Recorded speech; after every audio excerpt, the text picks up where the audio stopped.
Diyos, di ako mangangamba, di ako mababalisa, kasama natin ang Diyos. Okay, good afternoon. Diyos maray na hapon. Tabi sa Indo Gabos mga tugang na nag-aantabay kang programang Maray na Hapon with Father Boots Bombase, OP ng UST Legazpi.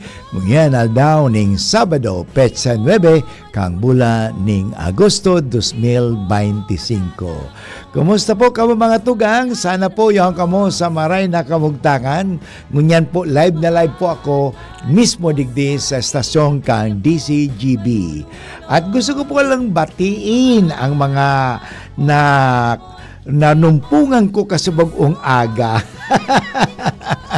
Kasi ang sa indong lingkod mga tugang ay naimbitahan mag-misa din sa chapel kang Dinagaan. Yan. Inapudan ako kasi ni Rex Rapuson. At ito po kaya mga kabataan, sangguniang kabataan na pinangungunahan ng chairman nila na naalala ko pa, si Jamaica. Jamaica, kung nagdadawog ka, senso mga kairiba mong isa shout out ko.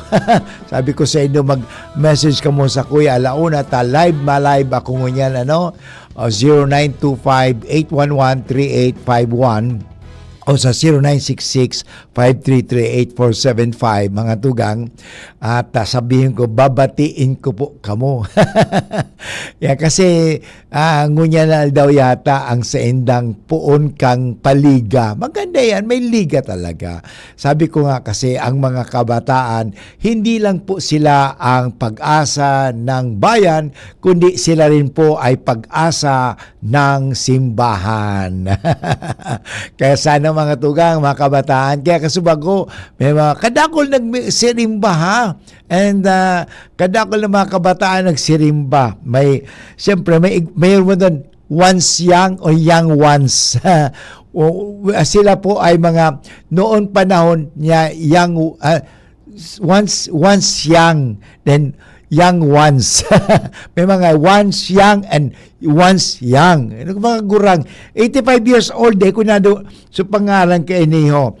Gusto ko pong batiin siyempre si Kagawad Olive Mirabel.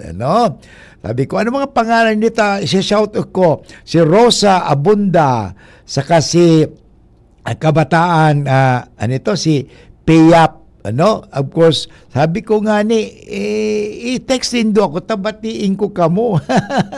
Dahil siguro, busy sinda sa paghanda sa liga, diyan sa Dinagaan.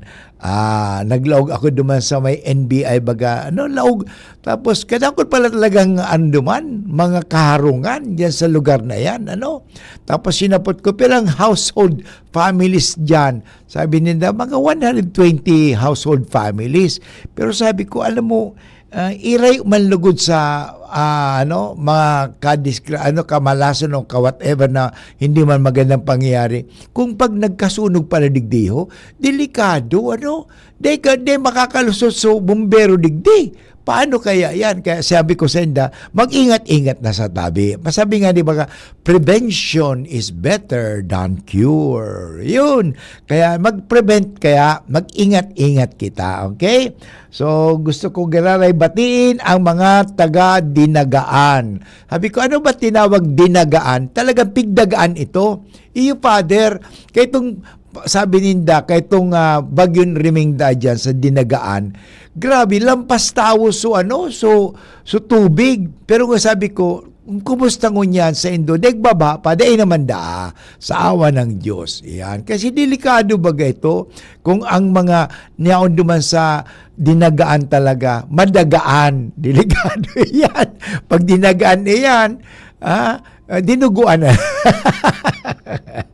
Anyway, tugang, so mag-iribang kita alaw na hanggang alas 2 sa programang Maray na Hapon. At syempre tuwing Sabado, sa tuyang ipreparar ang sa tuyang mga sadiri sa aga Domingo. Sa aga mga tugang, Domingo, ika-19 na palang Domingo sa karaniwang panahon. Ayan. So, paghandaan ta ang sadiri ta, masimba kita sa aga, pagirumdum sa naman tabi ta, ang pagsisimba, dakulaon tabi na tabang iyan sa tuya. Takita, sabi nga ni, nakikikakakan, nakikisumaro, at the same time, na tatawan ng grasya ng kagurangnan. Importante po yan, grasya, grasya, at sasabihin ta na kita nagsisimba kasi mahalaga sa tuya ang pagsisimba. Yan, importante. Kaya pag ululayan kasi niya na aldaw mga tugang, sinasabi nga ni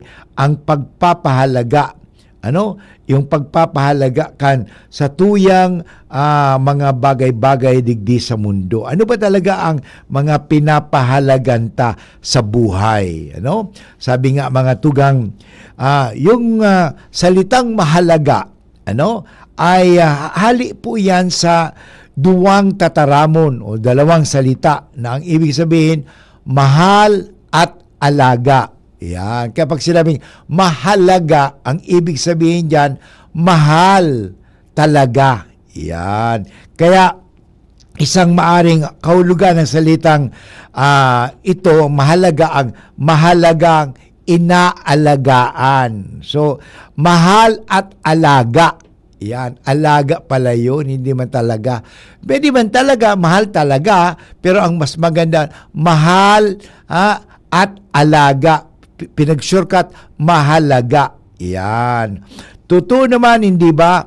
Yung mga bagay na mahalaga para sa atin ay tunay na inaalagaan ng mabuti. Inaataman.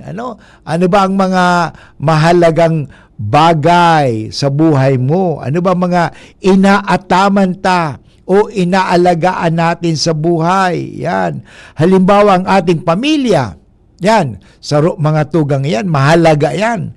Kaya mahal at inaalagaan natin ang ating pamilya at ang mahal natin sa buhay.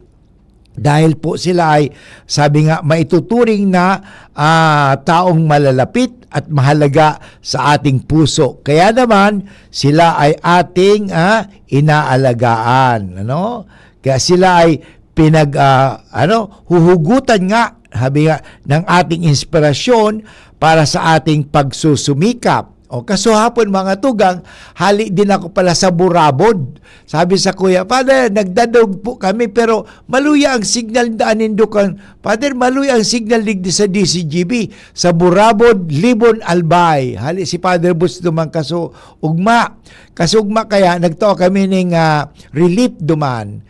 Sa mga kaakian duman sa eskwelahan sa Burabod Elementary School kay bako po ang mga taga UST, Legazpi, na mga administrators, non-teaching staff, non-teaching personnel, mga ibang empleyado, mga pira kami ito. Siguro mga 32 kami o 35 na mga taga UST nagduman po sa Burabod Elementary School. Nagtaon ng mga school supplies, nagtaon ng mga payong, maugmahon sa mga aki, mga tugang, maugmahon. At may hinapot nga niya ako sa grade 3, naramdaman ko pa ang pangalan niya, Magalona, kasi nilagay ko po yan sa kuyang Facebook page, Father Butch Friends. Yon. Kung igwa ka mong i-follow nindo man ito. Father Butch Friends. Hanapon nindo. Yon. Pag Father Butch Friends kayo, pagpapalain kayo lagi ni Lord at ni Father Butch. Sabi ko sa duman, sabi ko, Nene, anong pangalan mo? Magalona. Wow. Sabi niya, hapot ko, ano ang gusto mong maging pag ikaw dakula? Kasi, ano ba ang pangarap mo sa buhay? Ang sabi niya sa kuya, Father, gusto ko pong maging doktor. Wow, grade 3 pa lang yan grade 3. Sabi ko, yan, tama yan. Pero sabi ko, paano ka magiging doktor? Di tutulungan ako ng mga magulang ko. Tama nga naman. Hindi ko pwede dahil, hindi mo kaya yan kasi taga-digdig ka. Dahil mo pwede sabihan niya, dapat i-inspire mo sinda. Kaya inspired yung mga bata. Kaya sabi ko, sige, grade 3 ka ngunyan. Pagkatapos ng after 3 years, ano ka na? Di grade 6, father, mataliw so aki. Tapos sabi ko, talaga pwede kang maging doktor. Bakit gusto maging doktor? Kasi father, gusto ko nga makatulong sa mga may sakit. O tingnan mo, grade 3 pa lang yan. Meron ng ambisyon, meron pangarap na makatulong sa mga may sakit. Yan. Kasi mahalaga sa kanya. Kaya iyan ang ating pag-usapan. Kaya pwede po kamo mag-text sa kuya. Ano ba ang mga mahalaga sa buhay ninyo? Okay? So, ang oras namin ngunyan, 34 minutes after 1 o'clock. An oras hatod sa Indokang. Plemex for Kids. Mommies, agapan agad ang ubo at plemang nakabara. Pambatang lagundi. Plemex! Liver Aid Silimarine Capsule. Ang good drinks at good food, perfect combo. Isama pa ang Liver Aid. It's liver lover, boys! Artisan Joint Supplement. Bumabagal ang galaw dahil sa joint pain at arthritis. Mag-Artisan Optin Lutein Capsule. Alagaan ang paningin sa tulong ng Optin. Kitang-kita ang kalusugan ng mata. Plemex. Pag may ubo o hika, Plemex agad. Basta lagundi, Plemex. May iba't ibang karamdaman ka ba gaya ng high blood pressure, diabetes, sakit sa puso, sa kidney, sa atay, may myoma na stroke, may gallstones, cancer at marami pang iba? Ang Amazing 4 ng Miracle Health Corporation ang subukan mo. Makakatulong dahil mula ito sa epektibong Amazing Trio at mas lalo pang pinalakas dahil sa Mega 1 na mayroong 21 sangkap. Subok ng nagpapalakas ng immune system at marami na ang mga natulungan na mayroong iba't ibang karamdaman. Huwag nang patagalin pa. At magpakonsulta. Maaaring pumunta kay Doc Joey Bitito sa Barangay 18, Cabangan West, Legazpi City, kaharap lang ng Bangko Sentral ng Pilipinas. O tumawag sa 0998-975-8121 or 0917-853-8933 para sa free consultation sa natural medicine. Mapapanood din ang serbisyong natural, kalusugan at bayanihan sa YouTube channel at sa Facebook page na Doc Joey Bitito. Pre, makinig ka muna. Payong kaibigan lang ha.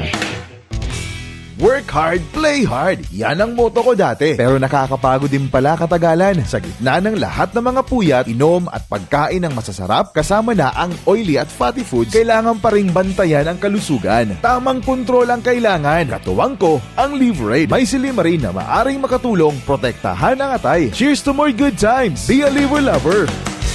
Mahalagang paalala, ang Liver Aid ay hindi gamot at hindi dapat gamitin paggamot sa anumang uri ng sakit. Ang good drinks at good food, perfect combo. Isama pa ang Liver Aid para sa kalusugan ng atay. Mabibili sa mga leading drugstores nationwide. Kung ikaw ay edad 50 pataas katulad ko, may mataas na ang risk ng manlalabo ng paningin. Mas challenging ang pang-araw-araw na gawain tulad ng pagbabasa, pagsusulat, at pagmamaneho. Ang Optin ay may lutein na maaaring makatulong sa kalusugan ng mata, nilalabanan ng epekto ng glaucoma, macular degeneration at katarata. Kitang-kita ang kalusugan. Mabibili ang Optin sa mga pangunahing butika nationwide. Mahalagang paalala, ang Optin ay hindi gamot at hindi dapat gamitin panggamot sa anumang uri ng sakit. Piolo Pascual po. Sa ubo at hika, may Plemex Forte Syrup and bottles. Pero para sa ginhawang kailangan agad, may Plemex Forte Capsule and Blister Pack. Madaling bitbitin, kayang ibulsa. Gawa sa natural na lagundi na tumutunaw at nagpapalabas ng plema. Convenient na, ginhawa pa. Plemex Forte Lagundi in Capsule. Basta lagundi, Plemex. Easy!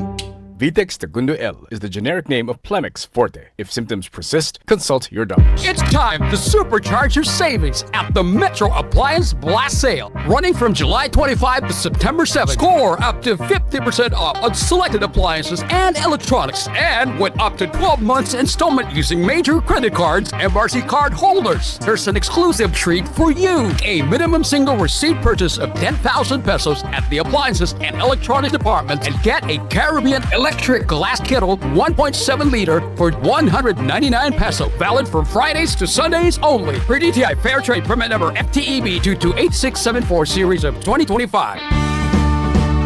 Kasama natin ang Diyos.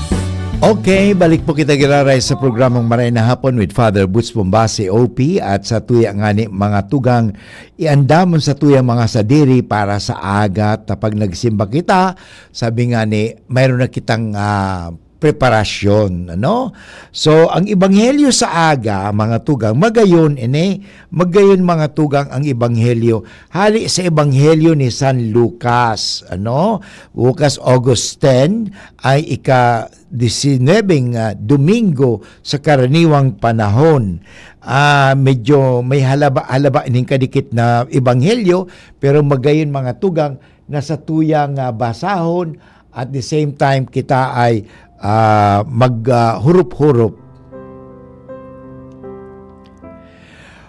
Ang ebanghelyo ay mula sa ebanghelyo ni San Lucas, Kabanata 12, talata 32 hanggang 44. Huwag kang matakot, munting kawan, sapagkat ikinalugod ng iyong ama na ibigay sa iyo ang kaharian. Napakaganda, ha? Huwag kang matakot. Kaharian, ha? Ipagbili ninyo ang inyong mga pag-aari-arian at maglimos. Gumawa kayo ng mga pitakang di naluluma, kayamanang di nawawala na nasa Diyos. Tingnan mo, talagang magandang pinapaalala sa atin, ha? Yung hindi nawawala, hindi naluluma. Yan. Saan kaya natin matatagpuan yung mga yan? Siyempre sa Diyos. Wala nga roong makalalapit na magnanakaw o makakasirang kulisap, sapagat kung nasaan ang inyong kayamanan, naroon din ang inyong puso. Yan, talaga, napapaalala sa atin yan. Where your heart is, there is your treasure. Ano? Kaya ano ba ang minamahal natin? Yan, alagaan natin yan. Maghintay kayong bihis. Yan, sinasabi dito, palagi tayo dapat maghanda. At handang maglingkod na may nakasinding mga lampara. Maging tulad kayo ng mga taong naghihintay sa kanilang Panginoon. Pauwi siya mula sa kasalan at agad nilang mabubuksan ang pinto ng pagdating niya at pagkatok. Yan, ang importante talaga dito. Tayo ay nakahanda. Kaya nga, paghandaan natin, kung tayo magsisimba bukas, paghandaan po naman natin. Mapalad ang mga lingkod na iyon na matatagpo ang naghihintay sa Panginoon. Pagdating niya, maniwala kayo sa akin. Isusot niya ang damit pang trabaho at pauupuin sila sa hapag at isa silang pagsisilbihan. O tingnan mo, ang Diyos ang magsisilbi pala sa atin, ha? Dumating man siya sa hating gabi o sa madaling araw, ay matagpuan niya silang ganito. Mapalad ang mga iyon. Isipin ninyo ito, kung nalaman lamang na may-ari ng bahay kung anong oras ng gabi ang dating ng magnanakaw, hindi na niya pababayaan looban ang kanyang bahay. O siyempre nakahanda yan eh. Mahalaga po. Kaya maging handa kayo sapagkat dumarating ang anak ng tao sa oras na hindi ninyo inaakala. Totoo yan eh. Alam mo, ang buhay natin eh, hindi naman talaga natin, walang kasigurudan sa buhay eh. Ano ba talaga ang kasigurudan mo ng buhay? Ang kasigurudan ng buhay talaga ay walang iba kundi tayo ay mawawala dito sa mundong ito. Yan ang sigurado. Hindi natin nga alam, kaya sinasabi maghanda tayo. Kasi hindi natin alam ang oras. Sinabi ni Pedro, Panginoon, kanino mo sinasabi ang talinhagang ito? Sa amin o sa lahat? Sumagot ang Panginoon, isipin ninyo ito, may tapat na matalinong katiwala na pangasiwain ng Panginoon sa kanyang mga tauhan para bigyan sila ng rasyon sa tamang oras. Kung sa pagdating ng kanyang Panginoon ay matagpuan siya nitong tumutupad ng gayon, mapalad ang lingkod na yon.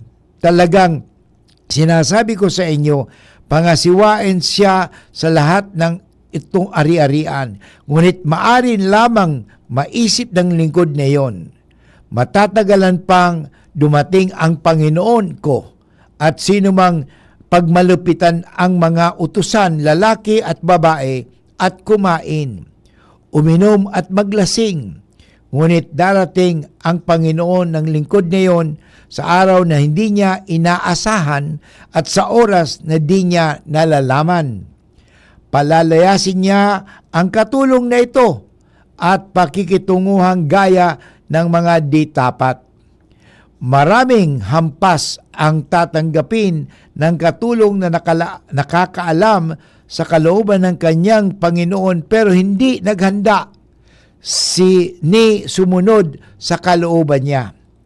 Kaunti lang panahon ang tatanggapin ng walang nalalaman sa kalooban niya, ngunit gumawa ng mga bagay na dapat parusahan. Hihilingin nga ng marami ang bigyan ng marami at hingan ng higit ang pinagkakatiwalaan ng higit. Mga kaibigan, yan po ang magandang balita na ating mapapakinggan bukas pag tayo po ay nagsimba. Nagpapaalala po sa atin ito maraming bagay. Una, makikita natin na ikinalulugood, tanda natin nang tayo sa Ama, kaya huwag tayong matakot. Yan. Sabi nga dito, ipagbili ninyo ang mga ari-arian at maglimos. O yun, ang ano dito, dapat talaga may sharing. Ano? Kasi ang mga bagay-bagay na binigay sa atin, hindi naman talaga para sa atin lahat yan eh. Ano? Kaya paalala po sa atin na talaga dapat tayong mapagbigay. Ano? Kung tayo mapagbigay, lalo pa tayong bibigyan. Ulitin ko yan Sinabi ko one time sa misa ko one time, sabi ko, tayo po talaga ay dapat mapagbigay. Ano? Hindi kuripot. Nung nakaraang linggo, sinabi ko sa inyo, nung nakaraang Sabado, may yung nalala mo yung kwento ng unggoy at ang mayamang kuripot. O sa hindi napakinabangan. Ano? Yung kayamanan kasi namatay. Alam mo yung ebanghelyo sa araw na sa bukas na linggo ay karugtong po ito ng nakaraang linggo. Nalala niyo yung nakaraan? Tungkol din sa kayamanan eh. Ano? Kaya nga nung last week ang ating pinag-usapan, huwag tayong maging sakim eh. Ano? Kaya maganda ito eh. Magbigay. Parang tayo ay lalong pagbibigyan ng Panginoon. At maganda ito eh. Kasi ang lahat naman ay nakadepende sa Diyos. Hindi po nakadepende po yan sa ating kamay. Hindi po nakadepende yan sa ating kakayahan. Tanda natin, kahit ang buhay natin, hindi natin sarili. Ano? Tayo sabi nga ay katiwala po lamang. Tayong lahat ay mga binibigyan ng pagkakataon. Habang tayo binigyan ng panahon, binibigyan din tayo ng pagkakataon. Kaya ito mga pagkakataon ito, gamitin po natin ito. Hindi para sa ating sarili lamang. Sapagkat may mga kapatid tayo nangangailangan, tulungan po natin sila. Anong itutulong natin sa kanila? Kung may pera ka, pwede ka makatulong ng pera. Wala kang pera, pero meron kang kakayahan, may talino ka, pwede kang makatulong. Ay, bahagi mo yung kakayahan mo, yung talino mo. Halimbawa, wala ka talagang pera, wala kang kakayahan, di pwede kang ibigay ang panahon. Magbigay ka ng panahon sa taong yan. Yun.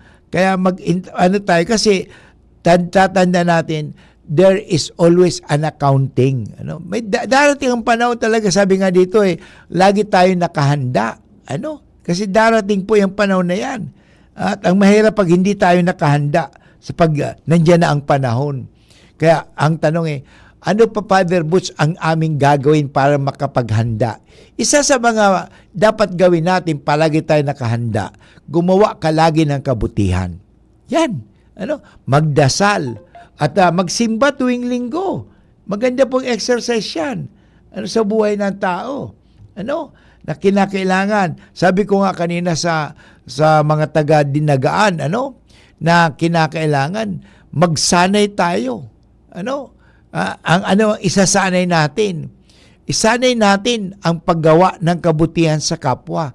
Pag tayo sanay gumawa ng kabutihan sa kapwa, tandaan po natin, tayo pagpapalain ng Panginoon. Okay? So, yun pa yung mga pag-usapan natin. Mahalaga po yan, kasi kanina sinimulan natin, ang mahalaga, Kaya sabi ko nga, ang salitang mahalaga, galing po yan sa dalawang salita. Nang salitang yan ay mahal at alaga. Kaya sabi ko nga kanina, anumang mahal, inaalagaan. So, mahal mo ba ang pananampalataya mo? Alagaan mo yan. Paano? Sa pagpapalawak ng iyong pagpapakusog sa imong pagtubod. Yan po mga tugang. Mahal mo ba ang pamilya mo? Kaya nga, mahalaga ba talaga sa iyong pamilya? Yan. Mahalaga po yan.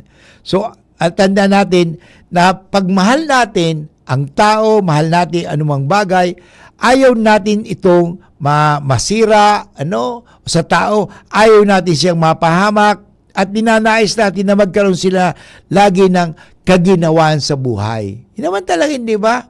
Pag mahal mo ang isang tao, gusto mo lagi siyang maging masaya. O gusto mo siyang maginhawa sa buhay. Yan ang talagang masasabi natin. Mahal natin sila kaya inaalagaan natin sila. Yan ang tunay na pagmamahal. Mahalaga kaya inaalagaan. Alam mo, ang kayamanan ay hindi lang po yung pera. Ang kayamanan na tunay ay hindi po nabibili ng pera. Ang buhay, tingnan mo, yan ay kayamanan. So, kayamanan sila sa ating puso. Isa pang halimbawa ay ang gamit na mahalaga sa atin. Marahil itong mga gamit ay mahalaga dahil sa ating pagsusumikapan yan. At mas mahalaga tayong magbigay, kaya naman ating magagamit araw-araw. Yan. Ito mga gamit nito ay ayaw nating, sabi nga, marumihan. Kahit yung cellphone niya, hindi ba? Ayaw natin mawala yan kasi mahal sa atin yan . Kaya sabi nga, may mga kotse, mahal na mahal nila ang kotse nila. Ayaw nilang magasgasan yan. Kaya ayaw natin mawala. Kaya talagang itinatago ang mga iniingatan natin. Yan. Kaya ingatan natin. Ingatan natin ang ating mga sarili. Ingatan natin ang ating pananampalataya. So, ang paanyaya sa atin ng Ebanghelyo ay tanungin natin ang ating mga sarili. Ano ba ang tunay na mahalaga? Yan. Ano ba ang tunay na mahalaga? Ano ba ang dapat na tunay na kayamanan ng ating mga puso? Ano ba ang dapat nating ang tunay na mahal at inaalagaan? Yan.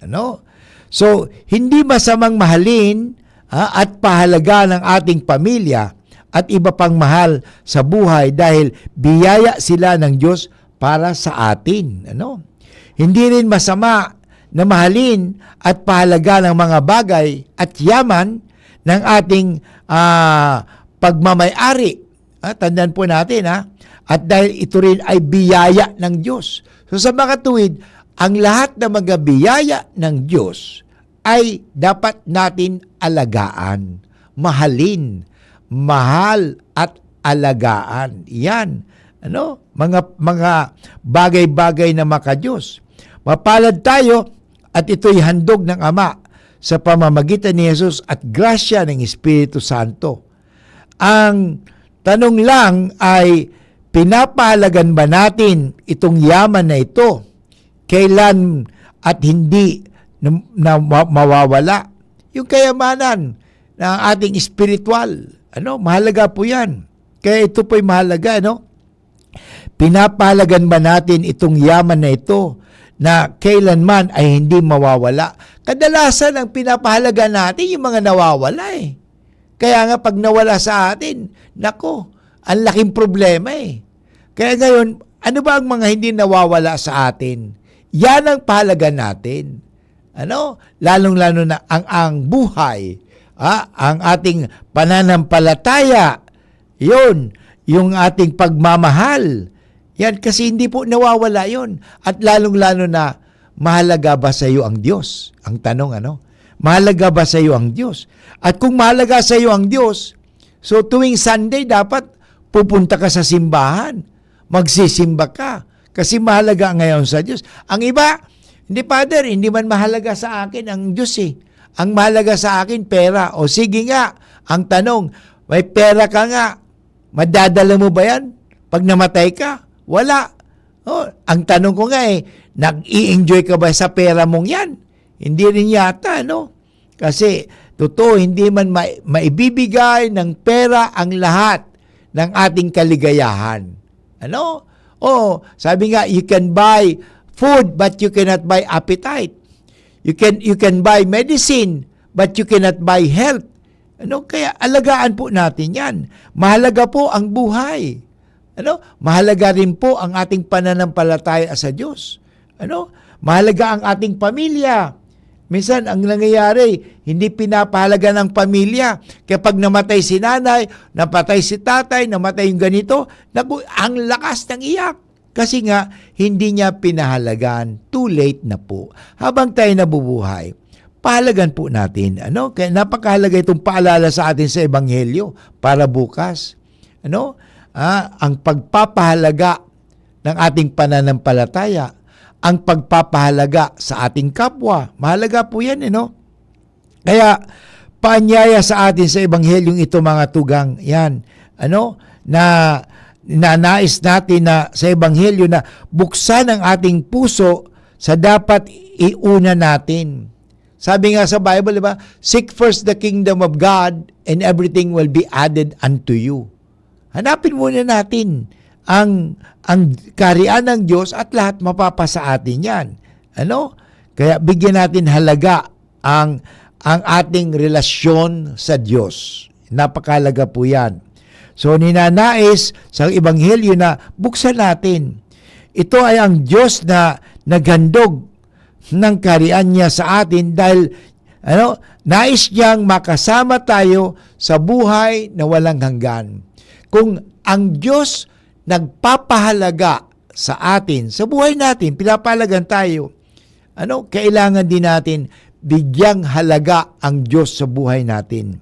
At tayo ay tunay na mapalad kung maiintindihan natin ang biyaya ng Diyos sa atin. Araw-araw, tayo nakakatanggap ng biyaya ng Diyos At ang mga biyayang binibigay sa atin ng Diyos, ang tanong, inaalagaan ba natin yan? Mahal ba natin yan? At inaalagaan ba natin yan? Yan. Kaya paanyaya sa atin sa Ebanghelyo bukas upang mapangalagaan ang tunay na kayamanan. Ano ang tunay na kayamanan? Hindi pera hindi lang kalusugan. Ang tunay na kayamanan ay ang Diyos sa buhay natin. Kaya sabi nga, solo Diyos basta. God is enough. Sabi ni Saint Teresa of Avila po yan Only God suffices. Sabi ko, nasa iyo man ang pera, nasa iyo lahat ng mga bagay nito, pero mawawala ka naman ng buhay na walang hanggan. Sayang. Sabi nga, kahit na wala sa iyo ang pera, wala sa iyo ang katanyagan, wala sa iyo lahat katalinuhan, basta ikaw ay nasa Diyos, nasa iyo na ang lahat. Sabi nga ng kata, nasa iyo na ang lahat. Di ba? Nasa Diyos lang talaga ang lahat. Hindi naman sa tao Sasabi, nasa iyo na ang lahat. Hindi, kung nasa iyo na ang lahat, talagang hindi ka na nangangailangan. Tandaan natin, nasa Diyos ang lahat. Kaya, pag ang Diyos ay nasa atin ang lahat. Alala ko nung bata pa ako, ito hindi ko makakalimutan na ang Diyos ay may-ari ng lahat. Kaya nga pag ikaw ay naniniwala sa Diyos, dahil ikaw anak ng Diyos, mahahatian ka ng kayamanan ng Diyos. Yan, napakaganda. Kaya nga, mahalaga po ito. Una, huwag tayong matakot. At unahin ang kaharian ng Diyos dahil wala pong mawawala pag inuna natin ang Diyos. Ang ikalawa, ihanda natin araw-araw sa pagdating ng dulo ng ating buhay. Paano tayo maghahanda? Sa pamamagitan ng pagpipiling sumunod sa daan ni Jesus araw-araw, nakapaghahanda tayo. Ano? Kaya tayo ay mahalaga. Ang ibig sabihin, mahal at alaga.